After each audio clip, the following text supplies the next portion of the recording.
And we're gonna keep on cooking. We never stopped cooking. We never stopped cooking. I feel like I could tell really good campfire stories, even though I'm not a hardy camper. I like the idea of camping, and sometimes in my dreams I am like that lady that can like ride a horse and stuff. But I'm also a little nervous if someone invites me to ride a horse. Like, what if I can't get on the horse?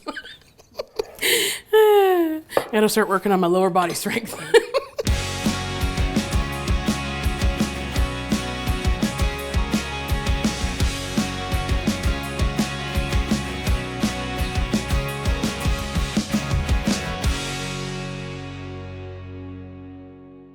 Here we go, here we go. Welcome, you guys. It's Rustic Joyful Food. Today, we actually have a very special episode brought to you by the Washington Beef Commission. Today, we are making steak tips with cowboy butter. No better recipe. It's near and dear to my heart. Number one, because I love steak. Number two, because you know how much I love a rancher. We actually went out and spent some time with a rancher, and you guys are about to see this incredible, beautiful process.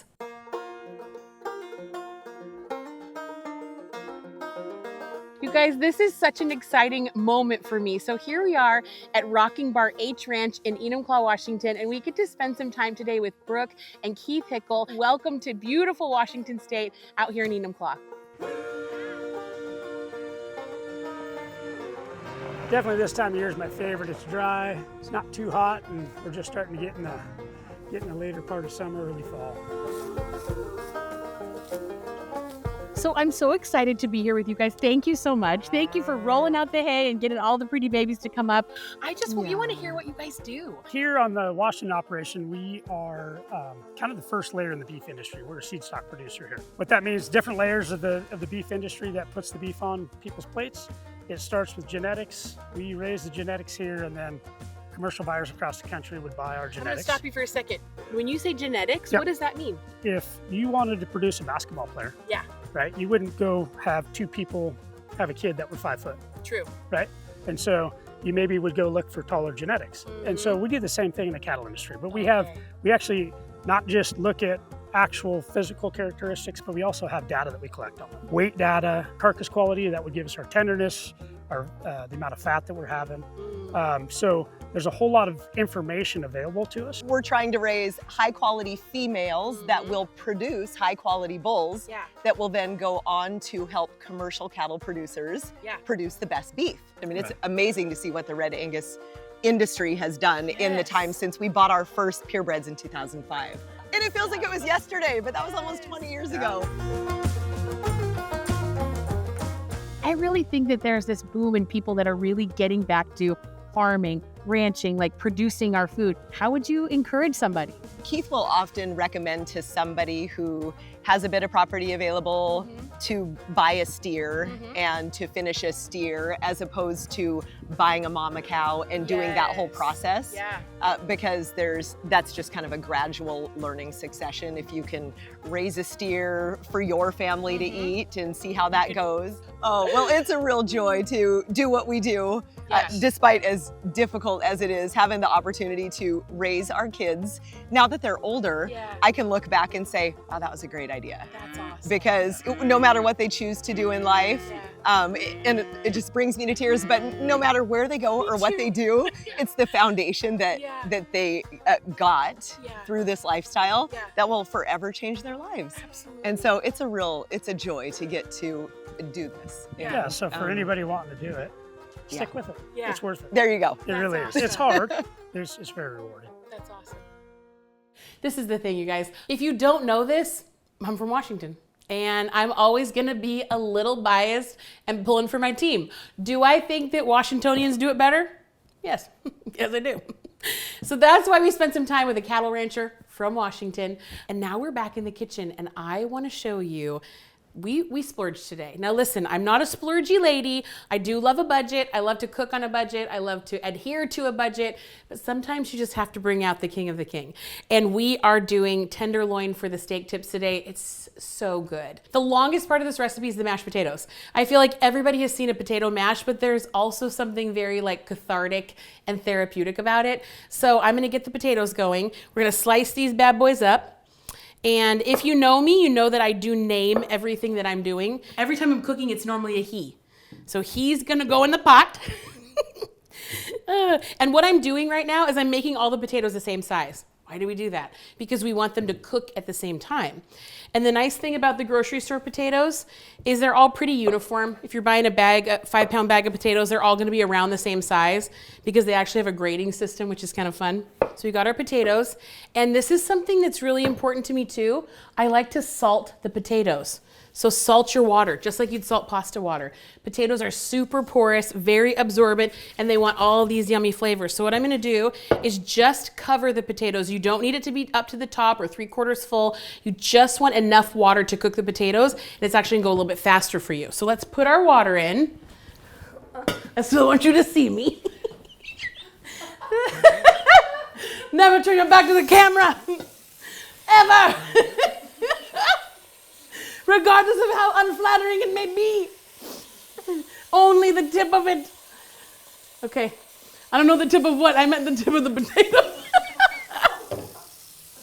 Just the tip. That's the tip of the potato. Look at, that's all you want for the potatoes. Even just a little guy hanging out up top, that's fine. We don't mind. Get out of there. Now we're gonna take him over to our stove. We're gonna go ahead and start.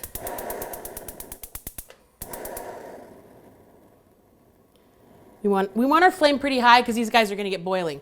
Next thing we're gonna do is actually start our cowboy butter. So have you heard of, obviously, dipping any sort of protein in butter is delicious, but cowboy butter is spicy. We've got green onions, there's a little Worcestershire.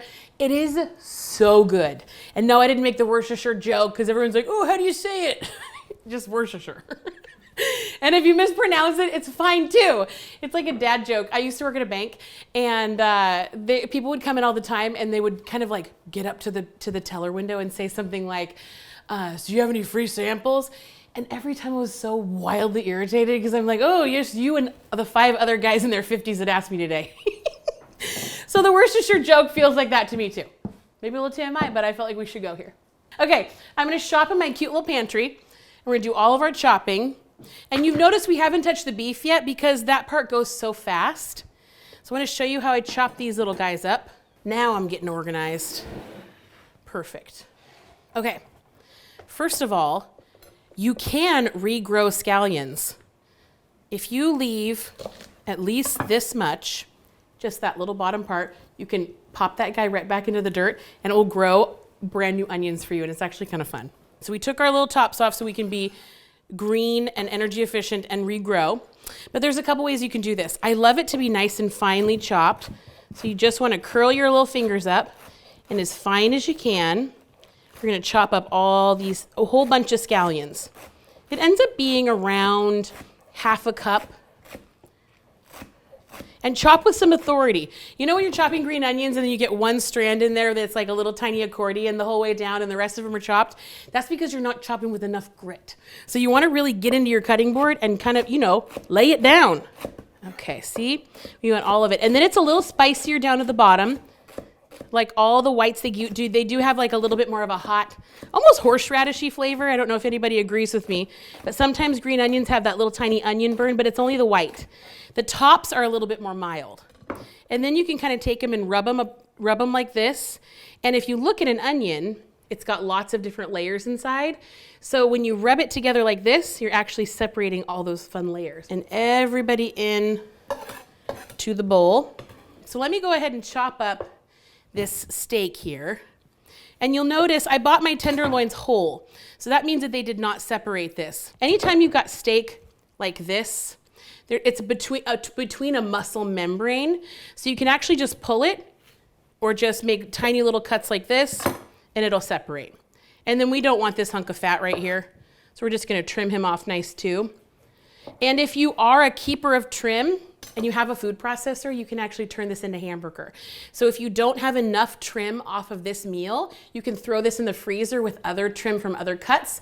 Like you can get some, if you get anything on sale, like if you get a chuck roast on sale or a bottom round roast on sale, you can actually save your fat pieces and put it all in the food processor and you're basically a butcher. Save yourself some money.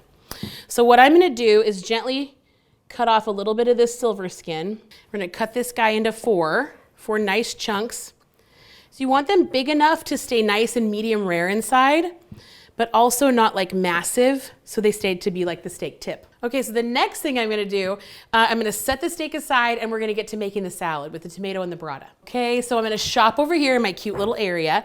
I've got my tomatoes. I'm gonna bring the burrata over so we can talk about it. So if it happens to be spring and summer, mostly summer, and you've got gorgeous tomatoes, good on you. But sometimes if tomatoes are out of season, you need a way to sort of zhuzh them up. Tomatoes always are gonna have acid, but you want that sweetness and that sort of delicious, you know, unctuous flavor. I don't know why I keep saying unctuous. It's not a word that's really in my vocabulary.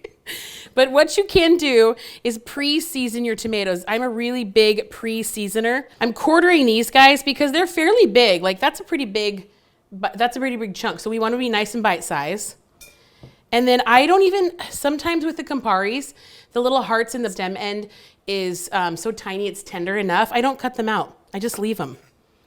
These guys in chunks too. And we want all of the juices. So all the tomato seeds and the juice that's gonna come out of these guys, you wanna keep it in there because it's actually gonna make your dressing. So these tomatoes are actually gonna make their own dressing with a little salt and olive oil. And it's pretty special. So what I'm gonna do with these guys, season them up really well with salt and pepper.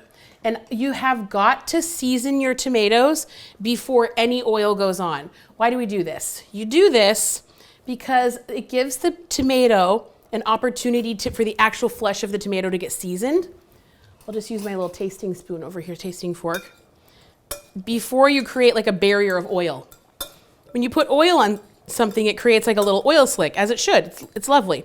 But when you set this and let it start marinating, the tomatoes are gonna give a lot of their juices, and this is sort of what makes this salad really fun and special. I'm gonna get a little basil in here, pick off my cute little basil plant from Le Grocery Store, wind these bad boys up, and then just rough chop, nice big long chiffonade. Really pretty. Sweet basil right on top. And don't waste any little basil bits, so get them all off your cutting board. Then toss this together. It's really similar to a bruschetta, but it's not. It's just sort of seasony tomatoes. No garlic. We don't want anything overpowering. And these guys just set aside. And I brought the burrata to the party because you just want to see it. What is burrata? Burrata is a mozzarella with stracciatella in the center, which is just like a cream curd. It's so much fun. And these guys need seasoning too. So we're not gonna do this just yet. We're also not gonna put it back in so they don't get all wet. And I'm gonna eat the middle part. It's so good. I'm gonna chew my food and we're gonna get cooking over here. Okay, so the potatoes are almost done. I keep checking these little guys out with a fork. They're not quite done yet, but they're getting there and it's perfect. So the first thing we're gonna do is we're gonna go two things at once. This is gonna be a whole party for you guys.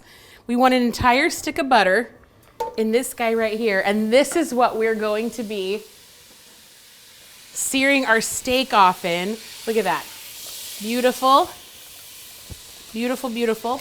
And the one thing I do want to do before we get going is I want to season my steak really well before I get started on this side, and then I'll season him again when I get him in the pot on the opposite side. So here goes this. I love all the big, giant, gorgeous, coarse pepper all over our tenderloin. If your butter starts to burn a little bit, that's fine. Just get your meat in quick. Okay, we have to stop because we fully burnt. The butter's burned to like the point that we can't do it anymore. So now we can go back in with our steak that we already partially seared and fished out of the butter into our gorgeous pan. But now he's not sizzling enough. So you know what? These things happen. This is just like life. It's like a dating process. You got to go on a couple dates. You find the perfect guy. We need to make the butter hotter. Has nothing to do with dating. Nothing. Can you hear? Yeah. Oh yeah. It's my confidence coming back. It was gone for a minute. I didn't believe in myself. But now, when I hear that sweet, sweet sound, it's all coming back. Okay. Yes, that's what you want. Can you hear the splatter? The little sizzle? Now all these little dudes are going in. I try to put the seasoned side down so I can get a nice sear. And you do not want to crowd the pan. This is probably plenty for this go round. We'll tuck one more little dude in there. And while these guys are searing, what we're gonna do, season this side up really well.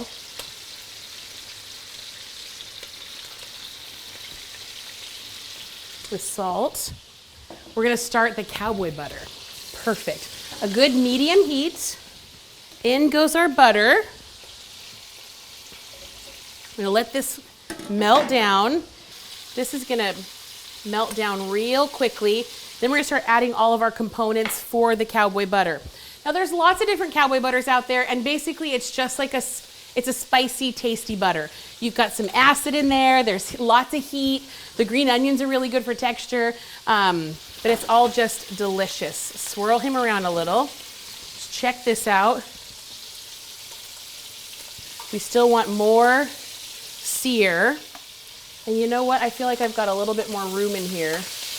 Look at that. Super gorgeous, nice and caramelized. You want a really hard sear on the outside, and then you want it to stay nice and tender on the inside. So start flipping these little dudes over. I'm gonna pop a little bit of garlic in here. Full tablespoon, lots of garlic. We're gonna toast up some chili flakes. We wanna toast them in the fat because it actually makes things extra spicy. It's so good. We're gonna go in with some paprika, which is still just chili. It's a chili powder, but it's mild and kind of sweet. It's really good. We're gonna do the whole darn thing, why not? Stir this up. Oh my gosh, everything smells so good. You want the garlic and the paprika and the chili flakes really incorporated. I'm gonna move him back a little so it makes it more steady. And then we're gonna add some Worcestershire sauce. If you don't have Worcestershire, you can do like a little light soy sauce. That's kind of fun. And we're careful on the salt on this guy. We want to add a little bit. I always use salted butter, but there's quite a bit of salt in the mustard and the Worcestershire. And then what brings this together is actually the mustard. So we want about a tablespoon of mustard. And that's our emulsifier. And then while that's going, we're gonna flip over the last little bits of our steak. Looking absolutely gorgeous. Oh my gosh. And they smell so good. These are perfect. Then we're gonna do the second batch. Pop the heat on that bad boy. And then stir this to emulsify. And you start to see it thicken a little bit, which is exactly what you want. And then we're gonna pop all of our green onions in. Look at that. It's so pretty. And cut the heat. And stir it. And that's all she wrote. Look at that. So now it's like assembly time. The butter's gonna start to cool slightly. We're gonna pull the steak so it can rest. And then we're gonna mash the potatoes. And then it's like time to eat. I don't know, guys. Oh, you know what? I don't think there's anything better than a nice cold beer after all of that. I mean, I need one, you need one. We gotta mix a little highbrow, lowbrow. Does that not remind you of your olden days? Rainier beer. Not a sponsor, just a lot of fun. So, what do I wanna do? I always take my soft butter, and let's face it, most of the time it's cold butter from the fridge, but it's gorgeous here in this magical world. And then we're going to put the hot potatoes over the top of the butter and let that sit there for just a second. And what that's gonna do is it's gonna melt our little butter. We're gonna season again with salt and pepper. And you know what happened? While I was sitting here, while we're changing everything over, oh, we want pepper in there too. Gorgeous, big, fat, gorgeous pepper. While I was doing all this, I was thinking, look at our cowboy butter. A couple of things I wanted to tell you. You absolutely 100% must whisk the butter. That creates this emulsification that makes it more like a sauce. Because if you're at home and you're like, oh my gosh, I'm making this, but it's oil and the onions and everything's sort of on the bottom and it's weird. Keep it warm, but whisk this bad boy and you're gonna have absolutely no problem. I'm gonna take our little potato masher and I wanna just get these guys going first before I add the cream. And look at that. And skins and all, you guys. If you're using a potato, look at this is the coolest masher. Cut them up, mash them up. If you're using a potato that must be skinned, I get it. But I love a gold potato. so that I don't have to skin them. The skins actually taste really good. And I don't know about you, but every time I mash a potato, my arm goes boop. It's not even just like a regular person like mashy mash. I feel like I need to get in it, and here it's like a wing that helps me. You know how you have those weird things that you do in the kitchen, then you stop for a beer? And look at this gorgeous pewter. We're gonna do a little twirl of the pan, twirl of the bowl with cream. Scoot him over. And we want these guys to have some give to them. We want them to be a little bit loose, like a puree. Oh my gosh, they're so pretty. Stir it up, incorporate the last part of the cream. So you want like these whipped, beautiful potatoes, never gummy, looking incredible. And now we're ready to plate. So first up, I'm gonna grab our tomato salad. We're gonna tear a couple pieces of burrata right down in here. Nice bite size, but sort of big chunks. Probably do at least 3 of these little burrata balls. Gorgeous. One more. And then I'm gonna use the Cowboy butter spoon, no big deal. Just gently toss this together, because this is sort of like our bright acid portion. I actually forgot to add the olive oil. When I was stirring this guy up, I'm like, why is it looking so creamy? This is why. When you add the oil, it does some separation, and it actually does some things for the way that it looks. It'll stay a little cuter. So now I'm gonna stir it around, and you can immediately see, you can't really tell, it's still nice and creamy. At home, yours is not gonna look like this, but it's gonna taste incredible. You know what? But we're gonna plate. And you see this tiny pile back here? Those are beauty tomatoes. Those are literally just for your eyeballs to eat. So first up, we're gonna take our potatoes. And what I like to do is hide the tomato that was on there upside down in him. Nobody needs to know that he's there. When you bite into it off of this little beauty plate, you're never gonna know. So what I'm gonna do is I'm gonna take the potatoes, and you make a little well. We're gonna fill that well with the choicest cuts of Washington beef. So gorgeous. We put 3 little dudes in here this time. Now we're gonna take our salad, our gorgeous burrata and tomato salad, on the corner. Put a nice little piece of burrata, extra basil on there. And then we have our beauty tomatoes, like we said before, for your eyeballs' pleasure. One on top, one on the side, one over here. Oh, that's already making me feel more secure with myself.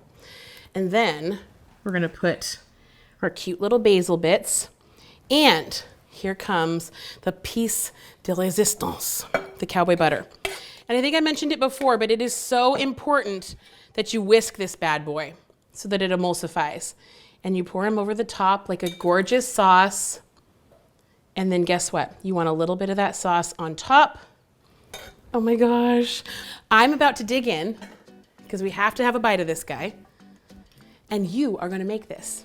Maybe it's a birthday coming up. Maybe you're just a special lady. Maybe you're a guy.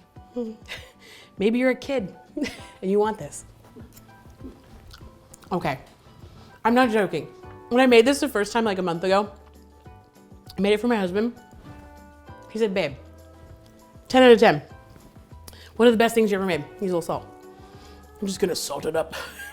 So if you don't know what Cowboy butter tastes like, think of just regular butter. It's almost like this spicy, delicious sauce. So you've got acid, there's garlic, Worcestershire sauce, there's chili flakes, it's salty, it's got all this extra and heat with the chili. You add it to the steak and the potatoes, so it's like you added like this souped up, pumped up butter to your steak. It is hands down chef's kiss. It is so good. And I wanna say, before I dig into this next bite, it's perfect, it's got a little bit of everything. I also want a tomato on here to cut through the richness. Tomato dangling with cheese. This is definitely celebratory. Thank you to the Washington State Beef Commission. We had a blast today. Thank you to our farmers and ranchers. You know what, you guys? Let's eat. I will see you next time on Rustic Joyful Food, where we're always making something delicious and we're not taking ourselves too seriously, because life is way too short for that. I'll see you next time.